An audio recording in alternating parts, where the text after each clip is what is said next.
പ്രപഞ്ചത്തിലുള്ള സർവ്വ സൃഷ്ടികളും യഥാർത്ഥത്തിൽ സൃഷ്ടാവിനെ സംബന്ധിച്ച് അവന്റെ സൃഷ്ടി വൈഭവത്തെ സംബന്ധിച്ചും കഴിവിനെ സംബന്ധിച്ചാണ് നമ്മോട് സംസാരിച്ചുകൊണ്ടിരിക്കുന്നത്. അതുകൊണ്ടാണ് പരിശുദ്ധ ഖുർആൻ നിരന്തരം സൃഷ്ടികളിലേക്ക് മനുഷ്യന്റെ ശ്രദ്ധ ക്ഷണിക്കുന്നത്. സൂറത്തുൽ ഹാശിയയുടെ അവസാന ഭാഗത്ത് അല്ലാഹു സുബ്ഹാനഹു വ തആല അഫലാ യൻദുറൂന ഇലൽ ഇബ്ലി കൈഫ ഖുലിഖത് വ ഇലൽ സമാഇ കൈഫ റുഫിഅത് വ ഇലൽ ജിബാലി കൈഫ നുസിബത് വ ഇലൽ അർളി കൈഫ സുതിഹത്. അല്ലാഹു സുബ്ഹാനഹു വ തആല പറഞ്ഞു, നിങ്ങൾ ആകാശ ലോകത്തേക്ക് നിങ്ങൾ നോക്കുന്നില്ലേ, അതേപോലെ തന്നെ നിങ്ങൾ ഭൂമിയിലേക്ക് നോക്കുന്നില്ലേ, ഭൂമിയിലുള്ള സംവിധാനങ്ങളിലേക്ക് നിങ്ങൾ നോക്കുന്നില്ലേ, ഭൂമിയിലുള്ള ജീവജാലങ്ങളിലേക്ക് നിങ്ങൾ നോക്കുന്നില്ലേ. അതേ വീണ്ടും പരിശുദ്ധ ഖുർആൻ ഇന്ന ഫീ ഖൽഖി സമാവാതി വൽ അർദ് വഖ്തിലാഫിൽ ലൈലി വൻ നഹാർ ലആയാത്തുൽ ഉലിൽ അൽബാബ്. തീർച്ചയായിട്ടും ആകാശഭൂമികളുടെ സൃഷ്ടിപ്പിലും അതേപോലെ തന്നെ ഭൂമിയിലുള്ള പ്രതിഭാസങ്ങളിലെല്ലാം ചിന്തിക്കുന്ന ആളുകൾക്ക് ദൃഷ്ടാന്തം. അല്ലാഹു സുബ്ഹാനഹു വ തആല പരിശുദ്ധ ഖുർആൻ നിരന്തരം നമ്മുടെ പ്രകൃതിയിലേക്ക് നമ്മളെ തള്ളിക്കൊണ്ടിരിക്കുകയാണ്.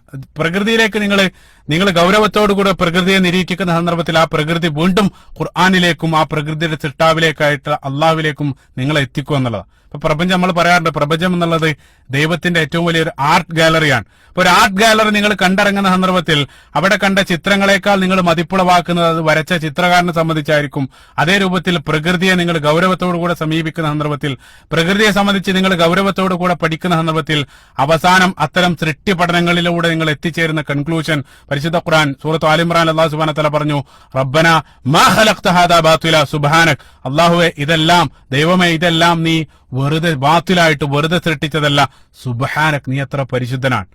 ആ ഒരു കൺക്ലൂഷനിലേക്ക് അവസാനം സൃഷ്ടി പഠനം നിന്നെ കൊണ്ടെത്തിക്കുമെന്നുള്ള. അതുകൊണ്ടാണ് അല്ലാഹു സുബ്ഹാനഹു വ തആല നിരന്തരം സൃഷ്ടികളിലേക്ക് മനുഷ്യന്റെ ശ്രദ്ധ ക്ഷണിക്കുന്നത്. അപ്പൊ കേവലം സൃഷ്ടിക്കുക മാത്രമല്ല, മറിച്ച് ആ സൃഷ്ടിച്ചതിനെ അതിമനോഹരമായിട്ടുള്ള രൂപത്തിൽ അല്ലാഹു സുബ്ഹാനഹു വ തആല രൂപപ്പെടുത്തുകയും ചെയ്തു. ഏറ്റവും മനോഹരമായിട്ടുള്ള രൂപത്തിൽ സൃഷ്ടികൾ അവൻ ഡിസൈൻ ചെയ്യുകയും ചെയ്തു എന്നുള്ളതാണ്. അതിമനോഹരമായിട്ട് ആയത്തിലേക്ക് പ്രത്യേകമായിട്ട് നിങ്ങളെ ശ്രദ്ധ കൊണ്ടുവരാൻ സൂറത്തുൽ ഗാഫിർ, പരിശുദ്ധ ഖുർആനിലെ 40-ാമത്തെ അധ്യായം സൂറത്തുൽ ഗാഫിറിന്റെ 64-ാമത്തെ വചനത്തിൽ അല്ലാഹു സുബ്ഹാനഹു വ തആല പറഞ്ഞ, അല്ലാഹുല്ലദീ ജഅല ലക്കുമുൽ അർള ഖറാറ. അല്ലാഹു സുബ്ഹാനഹു വ തആലയാണ് ഭൂമിയെ നിങ്ങൾക്ക് വാസയോഗ്യമാക്കി തന്നത്. അപ്പൊ നമുക്കറിയാം, കോടാനുകോടി ഗാലക്സികളുള്ള ലക്ഷക്കണക്കിന്, അതായത് നിരവധി ഗ്രഹങ്ങളുള്ള ഈ പ്രപഞ്ചത്തിൽ ഭൂമിയെപ്പോലെ ജീവൻ അനുയോജ്യമായിട്ടുള്ള ഒരു ഇതര ഗ്രഹം നമ്മൾ ഇന്നേ വരെ കണ്ടെത്തിയിട്ടില്ല. അപ്പൊ തികച്ചും ജീവൻ അനുയോജ്യമായിട്ടുള്ള രൂപത്തിൽ എത്രത്തോളം വെച്ചാൽ സൗരയൂഥത്തിൽ ഭൂമിയുടെ സ്ഥാനം പോലും ഗോൾഡിലോക്ക് സോൺ എന്നറിയപ്പെടുന്ന ആ സ്ഥാനത്ത് ഭൂമിയെ കൃത്യമായിട്ട് അല്ലാഹു സുബ്ഹാനഹു വ തആല സംവിധാനിച്ചു. വാസയോഗ്യമായിട്ടുള്ള രൂപത്തിലുള്ള ഭൂമിയിലുള്ള സംവിധാനങ്ങളെല്ലാം അത് കേവല യാദൃച്ഛികതയുടെ ഫലമല്ല, മറിച്ച് അല്ലാഹുല്ലദീ ജഅല ലക്കുമുൽ അർള ഖറാറ. അല്ലാഹു സുബ്ഹാനഹു വ തആലയാണ് നിങ്ങൾക്ക് ഭൂമിയെ അതേ രൂപത്തിൽ വാസയോഗ്യമാക്കി തന്നത്. ശേഷം വസ്സമാഅ ബിനാഅ, അല്ലാഹു സുബ്ഹാനഹു വ തആല ആകാശത്ത് മേൽപ്പുരയാക്കി എന്നുള്ള. അപ്പൊ ഭൂമിയിൽ ജീവൻ നിലനിൽക്കാൻ ഏറ്റവും അനുയോജ്യമായിട്ട് രൂപത്തിൽ ആകാശത്ത് അല്ലാഹു സുബ്ഹാനഹു വ തആല നമുക്ക് അന്തരീക്ഷം നൽകി എന്നുള്ളതാണ്. നമുക്കറിയാം, ബഹിരാകാശ ലോകത്തുള്ള 10,000-കണക്കിന് ഉൽക്കകളാണ് ഭൂമിക്ക് നേരെ വന്നുകൊണ്ടിരിക്കുക. ഏതെങ്കിലും ഒരു വലിയൊരു ഉൽക്ക ഭൂമിയെ വന്നിടിച്ചാൽ ഭൂമി എന്നോ ചരിത്രത്തിന്റെ ഭാഗമായിട്ട് മാറും. പക്ഷേ അതിമനോഹരമായിട്ടുള്ള രൂപത്തിൽ അല്ലാഹു സുബ്ഹാനഹു വ തആല അന്തരീക്ഷമാകുന്ന ആ ഒരു മേൽപ്പുരയിലൂടെ ഭൂമിയിലുള്ള ജീവനെ സംരക്ഷിച്ചിരിക്കുകയാണ്. മറ്റൊരു സ്ഥലത്ത് അല്ലാഹു സുബ്ഹാനഹു വ തആല അന്തരീക്ഷത്തെ ഫിറാശൻ, വിരിപ്പെന്നും അല്ലാഹു സുബ്ഹാനഹു വ തആല ഉപയോഗിക്കുന്നുണ്ട്. അത് എത്ര മനോഹരമാണ്. കാരണം നമുക്കറിയാം, നമ്മൾ നല്ല തണുപ്പുള്ള ഒരു ദിവസം നമ്മൾ ആ തണുപ്പിൽ നിന്ന് രക്ഷ തേടുന്നത് ബ്ലാങ്കറ്റ് ഉപയോഗിച്ചിട്ട്. അതേ രൂപത്തിൽ മനുഷ്യന് കൃത്യമായിട്ട് ഭൂമിയിൽ ജീവൻ അനുയോജ്യമായിട്ട രൂപത്തിൽ അല്ലാഹു സുബ്ഹാനഹു വ തആല ആകാശലോകത്ത് അന്തരീക്ഷമാകുന്ന ഒരു മേൽപ്പുര നമുക്ക് വേണ്ടി സംവിധാനിച്ചു വന്നു. മറ്റൊരു സ്ഥലത്ത് പരിശുദ്ധ ഖുർആൻ വജഅൽന സമാഅ സഖഫൻ മഹ്ഫൂദ, അല്ലാഹു സുബ്ഹാനഹു വ തആല ആകാശലോകത്ത് സംരക്ഷിതമായിട്ടൊരു മേൽപ്പുര നിങ്ങൾക്ക് ഉണ്ടാക്കി തന്നു എന്നുള്ള. സുബ്ഹാനല്ലാഹ്. അതിനുശേഷം ആയത്തിൽ അല്ലാഹു സുബ്ഹാനഹു വ തആല പറഞ്ഞു വസവ്വറക്കും ഫഅഹ്സന സുവറക്കും. അതിനുശേഷം അല്ലാഹു സുബ്ഹാനഹു വ തആല നിങ്ങളെ രൂപപ്പെടുത്തി, അല്ലെങ്കിൽ ഭൂമിയിലുള്ള സർവ്വ സൃഷ്ടികളെയും അല്ലാഹു സുബ്ഹാനഹു വ തആല രൂപപ്പെടുത്തി.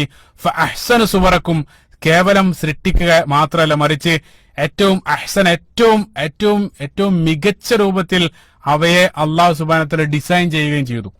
ഫഅഹ്സന സുവറക്കും. സുവർ നമുക്കറിയാം, തസ്വീർ എന്നുള്ള പദം ഭാഷയിൽ ചിത്രത്തെ കുറിക്കാനാണ് ഉപയോഗിക്കാറുള്ളത്. അപ്പൊ അല്ലാഹു സുബ്ഹാനഹു വ തആല ഏറ്റവും മനോഹരമായിട്ടുള്ള രൂപത്തിൽ സൃഷ്ടികളെ ഡിസൈൻ ചെയ്യപ്പെട്ടു. നമുക്കറിയാം, ദൈവാസ്ത്രത്തിനുള്ള ഒന്നാമത്തെ തെളിവായിട്ട് നമ്മൾ പറയാറുള്ളത് തന്നെ ഇന്റലിജന്റ് ഡിസൈൻ ആണ്. അതായത് ഏറ്റവും ബുദ്ധിപരമായിട്ടുള്ള ഒരു ആസൂത്രണം, ബുദ്ധിപരമായിട്ടുള്ള ഡിസൈനിങ് ഓരോ സൃഷ്ടികൾക്ക് പിന്നിൽ നിങ്ങൾക്ക് കാണാൻ സാധിക്കും. അത് കേവല യാദർച്ഛികതയല്ല, മറിച്ച് അല്ലാഹു സുബ്ഹാനഹു വ തആല രൂപത്തിൽ അള്ളാഹുവാണ് അവയെ സംവിധാനിച്ചിട്ടുള്ളത്. നമുക്കറിയാം, അള്ളാഹുവിന്റെ ഒരു നാമം തന്നെ അൽ മുസവ്വിർ എന്നുള്ളതാണ്, രൂപകൽപ്പന നൽകുന്നവൻ. സൂറത്തുൽ ഹശറിന്റെ അവസാന ഭാഗത്തും അല്ലാഹു സുബ്ഹാനഹു വ തആല പറഞ്ഞു ഹുവല്ലാഹുൽ ഖാലിഖ് അൽ ബാരി അൽ മുസവ്വിർ. അല്ലാഹു സുബ്ഹാനഹു വ തആല സൃഷ്ടിക്കുകയും അതേപോലെ തന്നെ രൂപകൽപ്പന നൽകുന്നവനാണ്. സബ്ബിഹിസ്മ റബ്ബിക്കൽ അഅല, അല്ലദീ ഖലഖ ഫസവ്വ, അല്ലാഹു സുബ്ഹാനഹു വ തആല സൃഷ്ടിച്ചു, അതേപോലെ തന്നെ അവയെ രൂപകൽപ്പന നൽകുകയും ചെയ്തു, ഡിസൈൻ ചെയ്യുകയും ചെയ്തു. അപ്പൊ ഈ സൃഷ്ടികളിലുള്ള വൈവിധ്യങ്ങളെല്ലാം യഥാർത്ഥത്തിൽ സൃഷ്ടാവിനെ സംബന്ധിച്ചാണ് നമ്മോട് സംസാരിച്ചു കൊണ്ടിരിക്കുന്നത്.